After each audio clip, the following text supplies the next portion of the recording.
Hello friends, मी गीता वाघमारे. स्वागत आहे तुमचं माझ्या या यूट्यूब चॅनलमध्ये. तर हा माझा फर्स्ट लॉंग ब्लॉग आहे. तर पाहू शकता आमच्या दारासमोर खूप मोठं फणसाचं झाड आहे. ह्याला खूप मोठे फणस आले होते उन्हाळ्यामध्ये. तर आता 3 वर्ष झालं ह्याला फणस येतात, खूप मोठे मोठे फणस येतात ह्याला. तर आता वाजलेले आहे सकाळचे 6:30. मग इथे मी सर्व अंगण झाडून वगैरे काढून घेतलं. आणि नंतर आमच्या दारासमोरच खूप मोठ्या कुंड्या लावलेल्या आहेत आम्ही झाडाच्या, जसं की कोरफड, कढीपत्त्याचं झाड, लिंबुणीचं झाड, परत छोटं फणसाचं झाड लावलेलं आहे. तर इथं सर्वांना पाणी घालून घेतलं व दारासमोर पण पाणी टाकलं.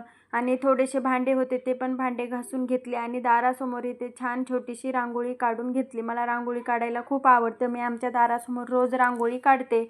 पण ज्या दिवशी पाऊस असेल त्या दिवशी नाही काढता येत, कारण पाऊस आला की सगळी रांगोळी वाहून जाते. त्यामुळे मग मी ज्या दिवशी पाऊस नाही त्या दिवशी रांगोळी काढते. तर माझी इथे साधी सिंपल अशी रेडी झाली होती रांगोळी काढून. तर मग रांगोळी काढले की नंतर चहा वगैरे ठेवला. आणि आमच्या इकडे ना एक दिवस आड करून पाणी येतं, तर तेच मी इथे पाणी भरत होतं. एकीकडे चहा ठेवला आणि चहा होईपर्यंत मी इथे पाणी भरून घेत होते. तर पाणी म्हणजे आज आलं तर उद्या येत नाही, असं आमच्या इकडे पाणी येतं. मग प्यायचं पाणी वगैरे भरून घेतलं. इथे आमच्या इकडे थोडंसं पाणी घाण येतं, त्यामुळे इथे मी चाळणीने पाणी गाळून घेतलं. आणि नंतर इकडे चहा पण उकळला होता, लगेच चहा पण घेतला. तर मग भांडा लावला होता तोपर्यंत इकडे चहा पण उकळला. मग चहा वगैरे घेतला आणि नंतर लगेच पाण्याच्या बॉटल घेतल्या भरायला. पाण्याच्या बॉटल वगैरे भरून घेतल्या सर्व. तर आता पाणी किती सकाळी 7 वाजता येतं आणि 10:30 वाजता जातं. मग इथे माझं पाणी वगैरे भरून झालं होतं. आणि आता आद्विकला आणि त्याच्या पप्पाला इथे मी नाश्त्याला पोहे करत होते. तर मी इथे कढईमध्ये तेल गरम केलं आणि इथे मी पोह्यामध्ये शेंगदाणे तळूनच घेते, कारण असे शेंगदाणे टाकले की कोणीच खात नाही, त्यामुळे तळून घेतले तर शेंगदाणे खातात. तर मग शेंगदाणे तळून घेतल्यावर त्याच्यामध्ये जिरे टाकले आणि नंतर कांदा टाकला. तर मी इथे पोह्याची रेसिपी काही शेअर करत नाही, कारण पोहे सर्वांनाच बनवता येतात. तर मग इथे पोहे वगैरे करून घेतले आणि आद्विकची पण आंघोळ वगैरे झाली होती. त्याला इथे त्याचे पप्पा रेडी करत होते आणि आद्विक आणि त्याच्या पप्पानी दोघांनी नाश्ता केला पोह्याचा. आद्विकला रोज मीच रेडी करते, पण आज त्याचे पप्पा घरी होते म्हणून तो त्याच्या पप्पाच्याच हाताने आज आंघोळ वगैरे करून घेतली. नंतर त्याचा टिफिन वगैरे भरला, कारण त्यानं आता नाश्ता केला आणि त्याची स्कूल असते 9 ते 12. मग त्या वेळेमध्ये त्याला परत डब्बा द्यावा लागतो. मग टिफिन वगैरे घेतला आणि तो निघाला स्कूलमध्ये. रोज मीच सोडवते, पण आज त्याचे पप्पा घरी आहेत म्हणून त्याला आज त्याच्या पप्पासोबतच जायचं होतं. तर मग आद्विकला बाय बाय केलं इथं आणि आद्विक निघाला आता स्कूलमध्ये. तर आता तो त्याला घ्यायला जायचं आहे. तर 12 वाजेपर्यंत आता इथे माझे सर्व कामं आवरले पाहिजे. मग तोपर्यंत इथे लगेच किचन वाट्यावरती पाहू शकता कशी घाण झाली आहे. तर आता मी इथे सर्व क्लीन करून घेते. तर त्या अगोदर मी सर्व इथे भांडे वगैरे घासून घेतले. आता बरोबर 9 वाजलेत. आता तो 12 वाजता येणार आणि पाणी जाणार 10-10:30 वाजता. तर मग पाणी जायच्या आधी मला इथे हे सर्व पाण्यातले कामं करून घ्यायचे आहेत. मग इथे स्वच्छ भांडे वगैरे घासून घेतले व नंतर धुवून घेतले.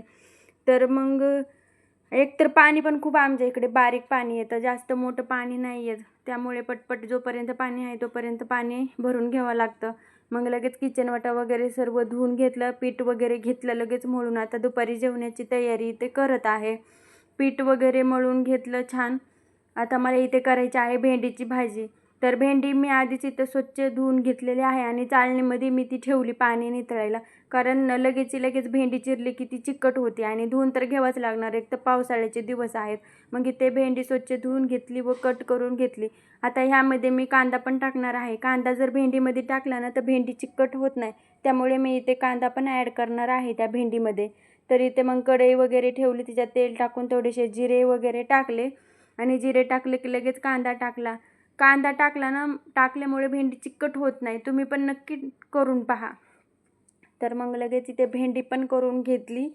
आणि आता मला आता किती वाजलेत आता पहा, आता वाजले आहे 10:30. पाणी पण गेलं, पाण्यातले काम वगैरे झालेत माझे. तर इथे मग भाजी करून घेते. आद्विक आला की मग त्याला पण जेवायला होईल. आणि माझं पण जेवण नाश्ता माझं तर सगळंच राहिलं आहे, कारण ज्या दिवशी पाणी आलं त्या दिवशी माझा नाश्ताच करणं होत नाही, पाण्याची घाई गडबड राहते. तर इथे मग माझी भेंडी पण झालेली आहे.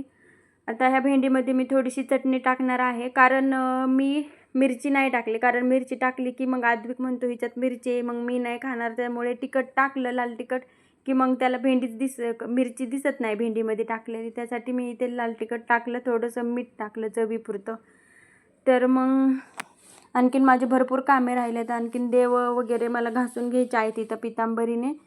तर मग इथे आता जेवायला रेडी झालेलं आहे. तर आता देवाला आता मी घासून घेणार आहे पितांबरीने. आधी देवघराची साफसफाई वगैरे करून घेणार आहे, नंतर मग देव पितांबरीने घासणार आहे. तर खूप देवाला 8 दिवसांनी तरी पितांबरीने घासून घ्यायलाच पाहिजे, कारण देव खूप असं धूळ बसते देवावरती. धूळ नाही म्हणजे रोज तर धुतोच आपण देवाला, पण पितांबरीने घासले की देव एकदम चकचकीत निघतात. त्यामुळे इथे माझे देव घासून झाले होते. नंतर देवघरामध्ये देवाचं कापड अंथरून घेतला व बाळकृष्णाला ड्रेस वगैरे घालून घेतला. तर सर्व देव करून एक एक मी सर्व ठेवले. नंतर मग देवाला पाणी वगैरे ठेवलं. आता नैवेद्य तर साखरेचा ठेवणार आहे मी. तर सर्व देवांना अष्टगंध लावून घेतला. कुंकू नाहीत लावत, कारण कुंकू लावलं की देवाच्या अंगावरती सगळं कुंकाचेच ते डाग पडतात. त्यामुळे अष्टगंध लावायचा. हा अष्टगंध आम्ही अक्कलकोटहून आणला होता. आम्ही उन्हाळ्यामध्ये अक्कलकोटला गेलो होतो, तर तिथेच अष्टगंध घेऊन आलोत आम्ही तिथूनच. तर धूप वगैरे लावून घेतलं. धूप लावलं की एकदम घरामध्ये प्रसन्न वातावरण राहतं. इथं फुले वगैरे वाहून घेतले. तर मग आता हे मी देव धुतलेलं पाणी आहे ना, ते बेसिंगमध्ये परत ठेवली होती, जेणेकरून देव धुतलेलं पाणी मला झाडाला घालता येईल. आता माझं देवपूजा वगैरे सर्व आवरलं. आता मी निघले आद्विकला स्कूलमध्ये आणायला. तर इथे पाहू शकता किती छान छान आद्विकला खेळणे आहेत. आणि आद्विकच्या पायाला लागल्यामुळे त्याला शूज घालता येत नाही, त्यामुळे त्याने इथे चप्पल घातलेली आहे. तर इथं त्याला खूप गालाला पण लागला आहे. ऐकत नाही, नुसता इकडे तिकडे पळतो. मग त्यामुळे तो पडला की त्याला लागतं. बरं झालं, डोळ्याला किती इथं डोळ्याच्या खालीच लागला आहे. तर मग आलोच मग आम्ही आद्विकला मी इथे घरी घेऊन. तर इथून कॉलनीमध्ये कसा फास्ट चालतोय, त्याला असं वाटतं मी कधी कधी घरी जाईल. आलोत मग आम्ही घरी. त्याला स्कूलमधून आले मी घरी. तर येतेच एंड करते. कसा वाटला माझा व्हिडिओ मला नक्कीच कमेंट